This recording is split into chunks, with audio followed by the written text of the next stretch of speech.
Salut la compagnie, c'est Jules Melon et aujourd'hui, dans un Pro-Ciné Critique, revenons au tout début des années 2000 pour parler d'un film français particulièrement toxique et vénéneux intitulé Harry, un ami qui vous veut du bien. Deuxième réalisation en tant que long métrage d'un certain Dominique Moll, grand succès pour lui à l'époque, depuis il est revenu sur le devant de la scène notamment avec La Nuit du 12, et il propose au Festival de Cannes là sa nouvelle œuvre Dossier 137, bon il faudra attendre le mois de novembre pour l'avoir nationalement au cinéma. Il coécrit évidemment ce Harry avec celui qui deviendra son co-scénariste sur pas mal des œuvres par la suite, un certain Gilles Marchand. Et au casting, dans le rôle principal de Harry, anti-héros absolu, nous avons le catalan Sergi Lopez, qui explosera évidemment avec cette prestation. Face à lui, Laurent Lucas, parfait dans ce rôle un peu taciturne d'une vie bien posée, et qui va poser des problèmes malgré lui. Du côté féminin, son épouse est jouée par Mathilde Seigné, tandis que Sophie Guillemin est dans la peau de cette petite amie de Harry qui semble être une faire-valoir. Beaucoup de choses à dire évidemment sur la psychologie et la représentation des différents protagonistes. Les parents du personnage de Laurent Lucas sont joués par le regretté Dominique Rozan et Liliane Rover, tandis que Michel Faux apparaît avec des cheveux longs dans le rôle du frangin qui va débarquer à un moment et je dis pas pourquoi. C'est marrant parce que ce film serait fait aujourd'hui, j'aurais vu Vincent Macaigne dans cette prestation, c'est totalement ça. Bon, et évidemment c'est un thriller ce film, ce qui était très rare dans cette ambiance-là en France à l'époque. Ce qui m'avait marqué, parce que je l'ai découvert sur Canal+, quelques mois après sa sortie, je l'ai revu une paire de fois, ça faisait longtemps que je ne me l'étais pas refait d'ailleurs, et c'est vrai qu'on est dans un univers là assez spécial pour le cinéma de notre pays, mais très inspiré d'autres choses. Et ça m'avait marqué parce que c'était dans la droite lignée de ces films qui commençaient un petit peu à me fasciner, début de ma cinéphilie, entre guillemets, après les Seven, les Silence des Agneaux, ou un peu avant, le talentueux Mr. Ripley, version américaine avec Matt Damon. Bah c'est ça, Là on est entre Hitchcock, j'en connaissais peu les Hitchcock à l'époque, j'ai dû voir Psychose, Les Oiseaux, et je sais pas, peut-être, je ne sais plus.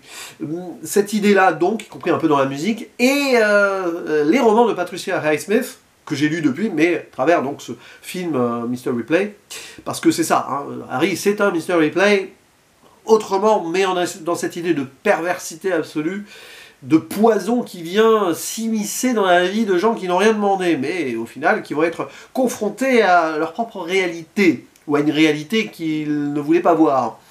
Donc, principe de base remarquablement simple. Départ en vacances en famille pour le personnage de Michel, donc joué par Laurent Lucas, son épouse Claire et leurs 3 enfants. Il fait chaud dans la voiture qui n'a pas de clim. Conditions sociales, on va dire, moyennes. Les enfants font du bruit. C'est pénible. Et au moment où ils s'arrêtent pour prendre un peu l'air et aller aux toilettes, Michel va tomber par hasard, du coup, au sanitaire, sur Harry. Et Harry, il le fixe comme ça, déjà, il y a un petit malaise, et il le reconnaît. C'est un ancien pote, plutôt camarade, du lycée. Sauf que Michel, il ne se souvient plus de rien. Il semble être dans une autre dimension. Par contre, Harry s'en souvient de Michel. Non seulement il se rappelle de qui il est, mais il a été visiblement fasciné par ce que Michel était avant, ce qu'il n'est plus maintenant. C'est-à-dire un écrivain. Oui, Michel a écrit pour le journal du lycée, notamment une poésie qui va être récitée par Harry, qui s'en souvient. Fascination absolue. Et le hasard les a remis sur le même chemin. Drôle de hasard, mais bon, c'est souvent comme ça, hasard et coïncidence, qui mêlent ensuite une histoire plus grande. Et Harry va proposer beaucoup de choses à Michel et à sa famille. Et pourquoi pas manger un morceau ensemble, quitte à remettre ses plans de vacances en jeu avec sa compagne prune. Ils devaient partir je sais pas où, quelque part en Suisse. Et ils vont rester dans le coin, et même être dans un hôtel. Et ouais, parce qu'ils sont riches. Enfin, Harry, il a du pognon, il le dit. Il gère la fortune de son père décédé, c'est le fils à papa. Tandis que Michel, Claire et les 3 enfants, bah, c'est plus compliqué. Et alors, au moment où Harry va rester avec Prune, et souvent revenir, etc., avec Michel et Claire, etc., eh bien, il va s'infiltrer clairement et essayer, Harry, on voit que c'est son idée de base, qui part pas d'un mauvais principe, mais quand même, il va essayer de faire en sorte que Michel recroie en ses rêves et se remette à écrire, qu'il ne soit plus freiné par ce petit train-train du quotidien. Parce que Michel, il s'est casé avec une femme et des enfants. Harry ne l'a pas fait, il a collectionné les compagnes. Il est avec Prune là, mais il sous-entend limite que ça ne sera pas toute sa vie. Elle est là, bon, un peu potiche. Alors, le film nous montre qu'il possède un petit peu tout ce qui est en apparence. Et dans le superficiel, Harry n'arrive pas à aller dans la profondeur. Mais en entrant dans la profondeur de la vie de famille assez routinière de son ancien camarade de lycée et tout, il va créer le mal. Parce que Harry, il n'a pas de bonnes intentions au final. Enfin, il veut posséder Michel et le talent de celui-ci. Il veut être le faiseur de Dieu. Si vous voulez, enfin, il veut créer quelqu'un à son image, d'une certaine manière. Il sait que Michel a du talent, il veut que Michel ait du talent et qu'il soit connu et qu'il réécrive. Peu importe sa vie de famille et tout à côté. Il veut le sortir de sa petite vie monotone, quoi. Bon, au final, c'est plutôt Harry qui est dans sa petite vie, qui, pour le coup, avec l'argent, paraît autre chose, mais elle n'est pas moins superficielle et lisse d'une autre manière. C'est particulier, c'est un film qui est très marqué et marquant parce que tu sais que ça ne finira pas forcément bien. Je vais faire une mini-zone spoiler parce que faut quand même que j'évoque le final, qui n'est pas forcément celui qu'on aurait pu attendre, mais qui dit beaucoup sur la psychologie globale. Ce qui est intense ici, c'est que alors le scénario, l'écriture elle-même est remarquable, la mise en scène qui accompagne cette écriture aussi, parce que ça prend son temps, c'est très ambiancé. Alors oui, on peut faire des reproches à ce genre de film qui, c'est pas qui copie, mais qui reprend vraiment beaucoup de codes. Mais c'est très très bien fait. Et ça marche aussi sur la direction des acteurs et actrices. Ce qui fait qu'il y a une tonalité francophone quand même. C'est pas juste un film à l'américaine, à la britannique, qui est retouché pour en faire une sorte de remake à la française. Non, il y a cette idée. Déjà, les décors choisis, plutôt vers le centre de la France, je crois, assez vallonnés comme ça. Alors ça donne lieu, évidemment, à des présentations globales sur la route et tout. On va penser à Shining, hein.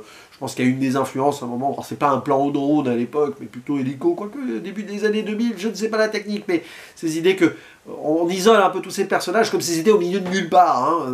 Dans l'idée, voilà, il y a l'hôtel pas loin, oui, il y a là où Michel et Claire passent des moments ensemble, mais il y a aussi les parents de Michel qui habitent à 2 heures de route, qui veulent venir et qui vont venir. On va voir les parents. Bon, il y a ça.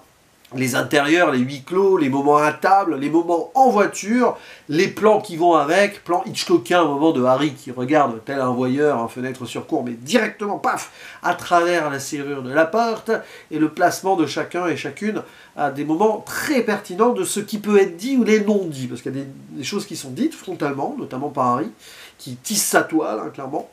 Le verre est dans la pomme, hein, il le dit à un moment, vers la fin, il dit le verre est dans la pomme, bah oui, bah, c'est lui le verre, hein. Et la pomme elle est déjà pourrie, très très vite. Et voilà, ceux qui n'ont pas osé se révéler ensemble, sa femme, Michel et elle, donc il y a plein de petits trucs comme ça qui sont vicieux, c'est un film qui fait grincer des dents, et moi j'aime bien ça, j'aime bien parce que, alors, évidemment tu ressors de là, tu te dis, bah, à l'époque j'étais célibataire, tout ça, j'étais célibataire, enfin en tout cas j'étais pas célibataire en fait, mais bon, tu ressors de là, t'as pas envie de te mettre en couple pour toujours et avoir des enfants. C'est un peu le piège. Surtout quand tu vois ça à l'âge de 19-20 ans. Ouais, c'était compliqué niveau couple à l'époque. Bon, je vais pas étaler ma vie privée. Ça me fait rire, à l'époque j'aurais pas forcément beaucoup ri. Mais c'est terrible. C'est-à-dire que c'est ça qui est passionnant dans ce genre de film. C'est qu'en plus, tu as les points de vue, certes, du personnage de Michel, qui est un peu paumé, mais au moins, voilà, il a sa femme, ses enfants, il a son petit métier, tranquille, bon. Je crois qu'il enseigne le français à des japonais. Allez, c'est très bien enseignant. Bon, et avec ses 3 enfants, bon, elles sont pénibles, mais c'est quand même ses filles, il les aime. Et bon, t'as ce point de vue, donc tu te plains, mais t'as le point de vue de Harry aussi, c'est particulier, parce que t'essayes de comprendre la psychologie du personnage. C'est un personnage qui est complètement en dehors des réalités, parce que c'est le fils à papa, etc. Il va faire des choses dans le film, aussi bonnes que mauvaises sur le plan de la générosité ou de la violence, qui sont assez ahurissantes. Tout ça pour posséder des trucs. C'est vrai que c'est vraiment Ripley, quoi. Hein. Là-dessus, il y a cette idée-là. Mais c'est autre chose que Ripley. Peut-être ses motivations. Quoique.